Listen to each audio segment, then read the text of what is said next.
Значи, ова е стихот упатен до мажите и ова што апостол Петар го пишува, можеме да го видиме во една приказна, еден настан кој се случил на еден остров, некаде на Пацификот,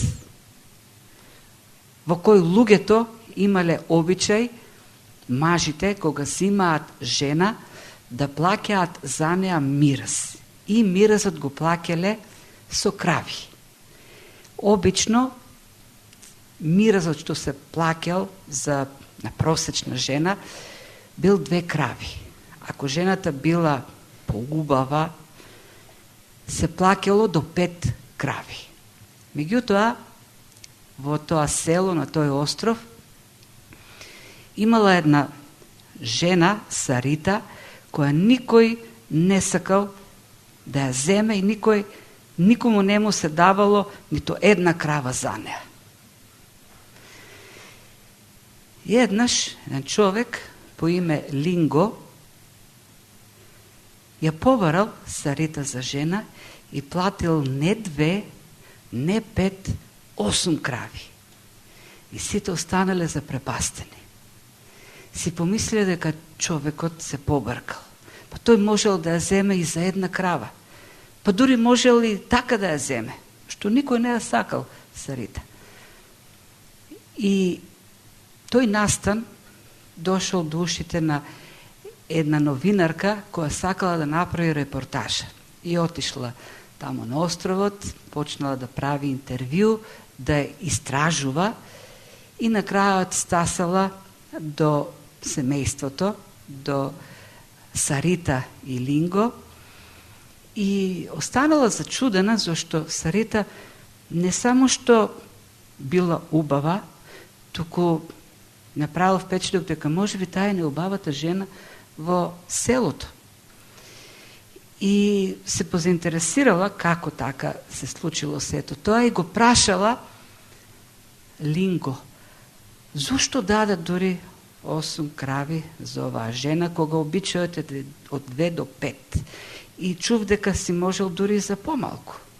И Линго рекол, поставил прашање, како би се чувствувала ти, кога би знаела дека твојот маж дал за тебе само една крава? Сигурно ќе се чувствуваше непријатно и засрамено. И Линго продолжил, рекол, не сакав јас Сарита да се чувствува така. Напротив, не само што не сакав да се чувствува понижено, туку сакав да биде радосна. И не само тоа, сакав да биде и променета. А многу нешта можат да ја променат една жена. Најмногу они нешта што се случуваат во неа, а најважно од се е мислењето. И продолжил и рекол, порано Сарита си мислеше дека е најнеубавата жена во селото. Јас сакав да ги сменам работите. И сега Сарита знае дека е најскапата жена во селото. Јас се сакав Сарита, бев влюбен во неа, но не само што ја сакав Сарита, јас сакав да имам најскапата жена. Не жена за 2 крави, не жена за 5 крави, но жена вредна 8 крави. И ја добив таа жена. Сето ова, што го раскажав, некако го опишува или го илустрира она што апостол Петар го заповеда преку Словото, вдахновен од Светиот Дух, на мажите. Еден маж треба, пишува овде апостол Петар, да живее со својата жена, да ја разбира, да ја почитува и сето тоа за да има, што вели, среќен брак или не? Не. Вели сето тоа, мотивот за сето тоа не треба да ви биде среќниот брак. Иако тоа ќе дојде наминовно. Мотивот за тоа треба да ви биде вашиот молитвен живот. За да немате никакви препреки во молитвениот живот. Интересна работа. молитвениот живот на мажите зависи од односот кон жената. Интересна работа. Ке видиме што значи тоа. Со други зборови апостол Петар вели, ако сакате да имате здрав однос со Бог, а во основата на здравиот однос со Бог лежи молитвениот живот, зашто тоа е основата на општението со Бог. Треба да имате добар живот со вашиот брачен партнер. И една работа овдека сакам да додадам, важи истото правило како кое што го спомнав минатиот пат. Овие принципи важат за сите луѓе. Важат и за мажите и за жените. Важи за секој човек. Воопшто во сите односи. Контекстот е брачниот живот. И ќе видиме, се истакнуваат овие заповеди, се истакнати, посебно се адресирани до мажот и се има причина, зашто сепак мажот е главата во семејство и мажот има одговорност да биде активен иницијаторот во овие нешто што се кажани овдека. Тој треба да биде оној кој што ќе инсистира овие принципи да се уживуваат во заедничкиот живот во бракот, а инаку важат и за мажите и за жените. Важат и во црквата, меѓу нас. Важат воопшто, насекаде. Но ние ќе ги разгледаме принципите во контекстот на бракот, она како што ги запишал апостол Петар. Значи, ако можеме некако овој стих да го сумираме во една реченица, таа би гласала вака. Сопругот треба да ја разбира и да ја почитува сопругата, за да има успешен молитвен живот. Тоа е, накратко кажано, темата што ќе разгледаме оваа вечер.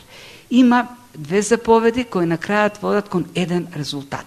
Првата заповед, да ја разбира, малку во нашиот текст не се гледа тоа, живеете, вели, во разбирање со своите жени. Ако сакаме да бидеме точни до текстот, би требало преводот да биде живеете со разбирање, не во разбирање. Или живеете разбирајќи ги вашите жени. Мажот треба да ја разбира. И ќе видиме што значи зборот разбира. Дури тој збор не е добро пренесен. Значи да ја разбира својата жена, понатаму да ја почитува како сонаследник на животот во благодат, и тие две заповеди или исполнувањето на тие две заповеди водат кон еден резултат. А резултатот е успешен молитвен живот без препрека. Ај сега да видиме што значи тоа мажот да ја разбира жената. Тешко прашање. Кој може да ја разбере жената? Има една ваква шега. Ако сакате да ја разберете жената, треба да купите една ваква книга и оддолу пишува дека тоа е само најскратената верзија на книгата. Ќе ви кажам, не е тоа поентата. За да мажот ја разбира жената, не треба да купи таква книга. Тоа е невкусна шега, ма темата разбирање на жените. Која е идејата? Ај ќе видиме малку, да позборуваме за тоа. Значи, сите имаме копнеш, да бидеме разбрани. Тоа значи да бидеме прифатени од човекот со кој сакаме да живееме, такви какви што сме, и да ни биде обезбедена грижата, вниманието. И луѓето влегуваат во заеднички живот, мажот и жената, со очекување дека тоа разбирање ќе се продлабочува.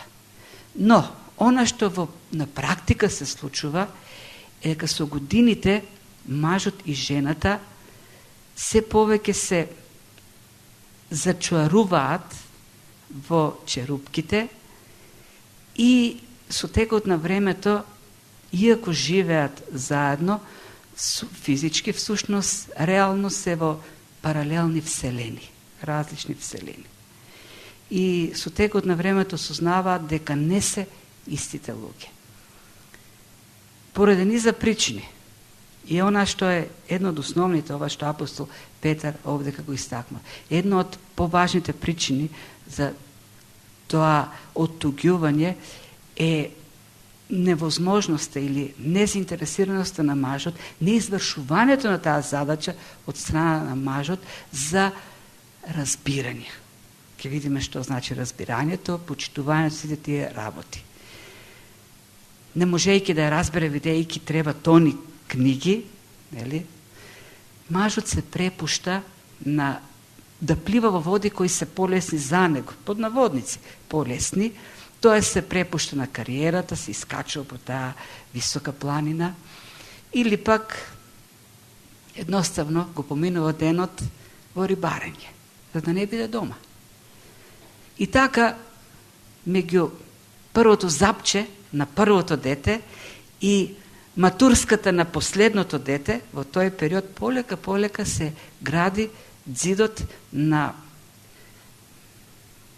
апатијата, на летаргијата, и во еден момент тој ѕид станува толку висок и дебел што секој обид за протегнување на раката и допирање на партнерот завршува во ѕидот.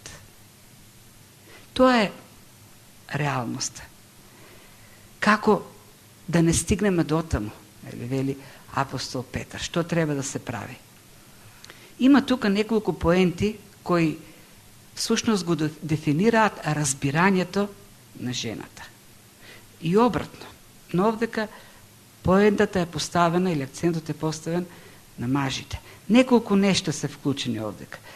Прво, вели, живејте со своите жени. Мажи, живејте со своите жени, вели апостол Петар. Што значи мажот да живее со својата жена? Не мисли на физичко присуство. Не мисли на живење на иста адреса, во иста куќа, во исти стан, делење на една постела, на маса и така натаму. Зборчето што овдека е преведено, во основата на зборот е оикос, значи дом, сплотување, домакинство. И идејата на зборот е постигнување на такво единство. Овој збор, меѓу другото, во Новиот Завет се среќава само на ово место. Во Стариот Завет го среќаваме повеќе пати во грчкиот превод. И која е идејата на зборот? Градење на сплотеност меѓу луѓе, конкретно меѓу мажот и жената, во духовно единство, во физичко, во емоционално, како што не може да се изгради меѓу други личности. Само меѓу мажот и жената може да се изгради таква сплотеност. Означува живење заедно. Не присуство, но живење, заедничко живење. И овдека апостол Петар товарот на градењето на живот, на живење, не во паралелни светови, туку во еден заеднички свет, зашто луѓе можат да живеат под еден покрив, а сепак да се живеат во своји светови и да не живеат заедно. Физички живеат заедно, но реално секој се живее во својот свет. Товарот за заедничкото живење или градењето на тој заеднички живот, апостол Петар го патува или го пренесува, го префрлува на мажот. Тоа не значи дека ако забележи оттугување, жената не треба да биде активна во тој поглед. Веројатно, тоа е претпоставка на некои коментатори, веројатно товарот го поставува на плеките на мажот, словото, зашто мажот е по-неактивен по природа во тој поглед. Мажот е по-склон да живее живот на самотник. Обично, сите херои што ги знаеме како самотници во романи и во приказни се мажи. Нема многу жени Робинзон Крусо. Има мажи осамени јавачи. Има мажи степски волци. Мажите повеќе жените се повеќе осознаваат потребата да градат заеднички живот.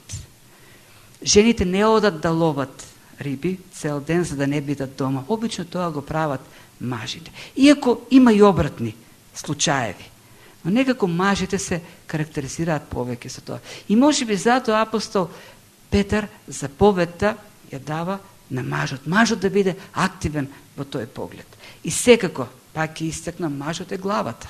И затоа мажот треба да биде активниот иницијаторот. Секако не е исклучено жената. Говориме во случајот за мажот. Некој човек взел решение со својата сопруга да отиде на краток одмор од 10 дена. Сопругата имала некакви здравствени проблеми, била истоштена и решил мажот да отидат заедно некаде на одмор. И исто така решил додека се на одмор да биде посебно внимателен кон својата сопруга, да покажува повеќе грижа, да биде љубезен. И така живееле неколку дена и еден ден жената вознемирено отишла кај мажот и го прашала: драги, да нема нешто што јас не го знам? Знаеш ли нешто што јас не го знам? И човекот се зачудил и рекол: не знам, на што мислиш? Жената рекла: па минатиот пат кога бевме на лекар, да не ти кажал нешто лекарот, ти беше минатите денови многу внимателен, те молам, кажи ми, дали ќе умрам скоро? И тогаш мажот се насмел и рекол: не, драга, не умираш, не грижи се, јас почнав да живеам. Мажите треба да живеат со своите жени. И тоа не само кога умираат, туку секогаш да живеат. Значи, тие треба да поминуваат време заедно. И тоа е тесно поврзано со следното нешто што го вели апостол Петар, да ја познава или да ја разбира својата жена. Поминуваат време заедно. Да живеат. Да одат да пазаруваат заедно. Да гледаат филм заедно. Да мијат чинии заедно. Колку да е тешко пазарувањето со жената, треба мажот да биде со неа. Краси си го знае, тоа еве ќе го спомнам. Мене ми е многу тешко. Кога ќе влеземе во секонд хенд или втора употреба во Софија, знае секоја облека, секој парталче да го провери. И поминуваат часови. И јас почнувам од една на друга нога, ама на крајот кога ќе помине се и покрај болките во грбот, радосно дека си бил заедно со сопругата и на крајот дури подарок ќе добиеш. Ќе ти купи нешто и тебе сопругата. Идејата дека треба да бидат заедно. Да плетат нишки на соживот. Има една мудрост која вели: бракот не се одржува со синџир. Бракот се одржува со илјадници тенки, фини нишки кои мажот и жената ги плетат низ годините заедно. Тенките, фините нишки го држат бракот. Не камшикот, не синџирот, заедничкиот живот. Значи, разбирањето значи живење заедно. Ако не живее мажот со жената, не треба книги, томови, треба заеднички живот. Понатаму, треба да ја познава жената. И тоа е вистинскиот превод на зборчето разбирање. Живејте со своите жени во разбирање. Во основата на зборот разбирање е гносис. Гносис. А тоа зборче гносис значи знаење или познавање. Дефиницијата на зборчето гносис е да ја спознаеш во длабочина суштината на нештата, на некое конкретно нешто, преку искуство и расудување. И овој збор често се користи и за духовното спознавање. Спознавање духовни вистини, преку знаење и преку и со искуство.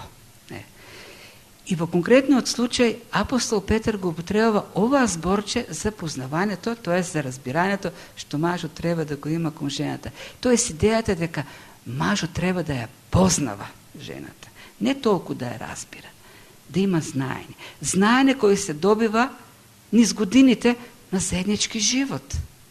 Знаење кој се добива со размислување, и живење со сопругата. Не може, нели, да има такво знаење ако нема посветеност.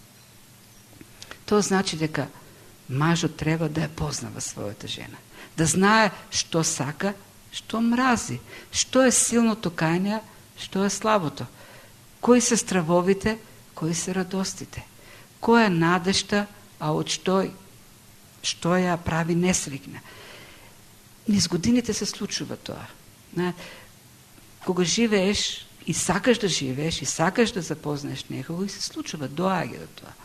И со годините толку добро се разбираат што нема потреба и да разговараат за да ги разберат работите. Треба секогаш разговор. Сакам да кажам дека доволно да се погледнат, доволно да се вдиши воздухот и веднаш да се знае дали е наелектризирана атмосферата или пак е релаксирана. Се запознаваат. Значи, мажот треба да ја познава жената за да ја разбира. И тоа е одговорност на мажот. И разбирањето на жената вклучува познавање на Бог и неговата вистина. Живеете со своите жени во разбирање како со наследници на благодатниот живот. Сега, ова да го кажеме на човек кој не верува во Бог, што ќе му говори, што ќе му значи ова нешто?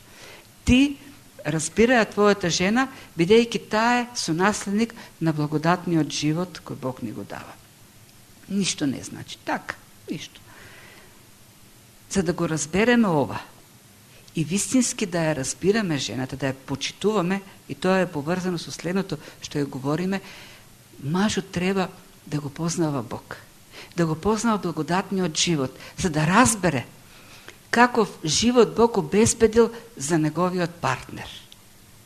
Бог обезбедил наследство во Божјото царство за супругите.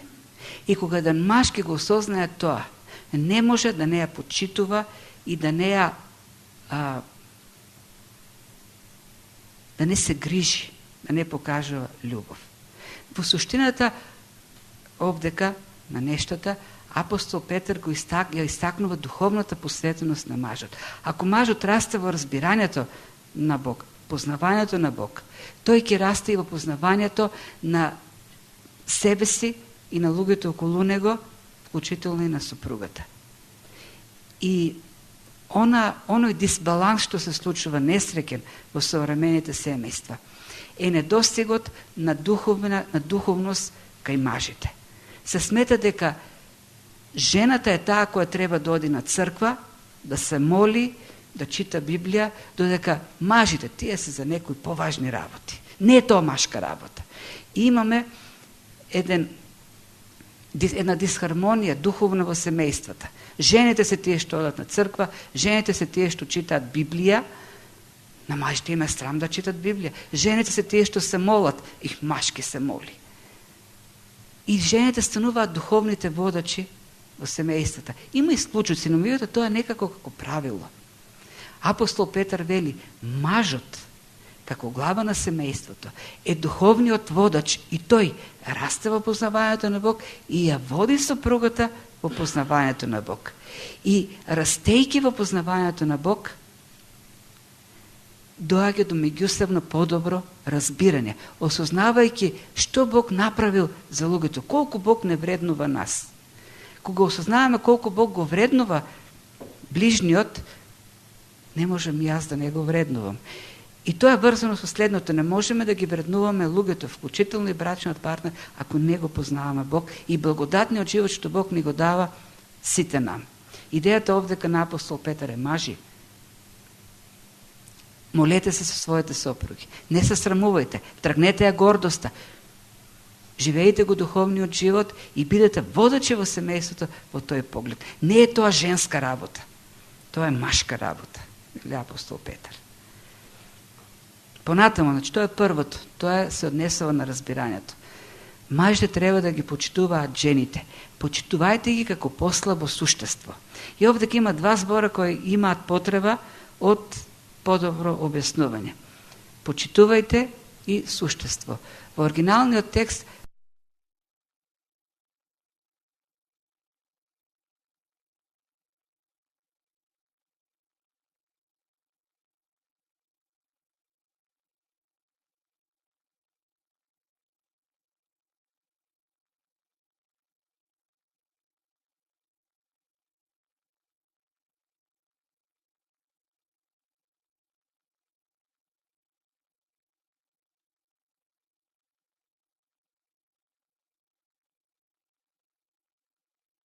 редува според неговата силина. Значи имаме чекани кои кршат бетони. Но имаме исто така инструменти фини, нежни, со кои се извршуваат много важни операции. Например, медицински инструмент за операции. Тие се фини, мали, меѓутоа имаат много голема вредност. И никој не би употребил таков фин инструмент за да крши камења со него. Напротив, еден стручњак во таа област ќе внимава на инструментот, ќе го пази, за да не го уништи. И со него ќе ги извршува само оние важни или наменски функции, операции. Апостол Петар вели, сопругите се послабиот инструмент, но со тоа не сака да каже поневредниот. Идејата и вели, оценувајте ги, вреднувајте ги како послаб инструмент кој има многу важна функција, вели апостол Петар. Дори ако ги поставиме на цена, на вредност, еден чекан за бетон кој е многу силен и еден прецизен инструмент за електроника, едниот сигурно има поголема вредност, од другиот и поважна функција. И тука го гледаме тој добар баланс кој го поставува апостол Петар. Жената е послаб инструмент и затоа треба да се покорува на мажот, кој е главата, но при тоа не ја обезвреднува ниту како личност, нити пак во духовен поглед жената. Таа е послаб инструмент, но со вредност. И затоа е употребен овдека зборот вреднувајте ги вашите сопруги како послаб инструмент. А почитувањето значи го вклучува она што го говориме за нив. Тоа значи дека како послаб инструмент не треба да биде предмет на понижување од страна на мажот, на исмевање. Мажот не треба да се наметнува, да доминира, да работи на тоа како да ја почини. Зашто гледаме дека има во тој поглед рамноправност. Туку треба да ја издигне како слаб, но вреден инструмент. Идејата на апостол Петар е да ја постави, да ја вреднува на вистинското место. Да не ја обезвреднува жената. Или како што направил Линго, да си направи жена што вреди 9 или 8 крави. Илустрацијата, кажано со метафора. Треба да се гради почит и во семејството. Да ги воспитува децата. Мажот треба да ги воспитува децата да имаат авторитет спрема своите мајки. Обично децата кон татковците имаат така авторитет. И треба таткото да го употребува тој авторитет. И мајката да го има истиот авторитет кон своите деца и да ги казне тогаш кога не покажуваат почит кон своите мајки. И тоа се двете заповеди што ги видовме дадени за мажот. Да живеат со сопругите, разбирајќи ги и почитувајќи. А тоа ќе го даде резултатот да имаат успешен молитвен живот. За да не се јави препрека во молитвите ваши. Јас би очекувал после овие упатства до мажот Петар да заврши зборовите и така ќе живеете вечно во љубов за секогаш. Не. И така ќе имате молитви кои нема да бидат попречени. И тоа е поважно од се друго, зашто тоа ќе доведе до оној живот што го посакуваме. Во основата на општението со Бог е молитвениот живот.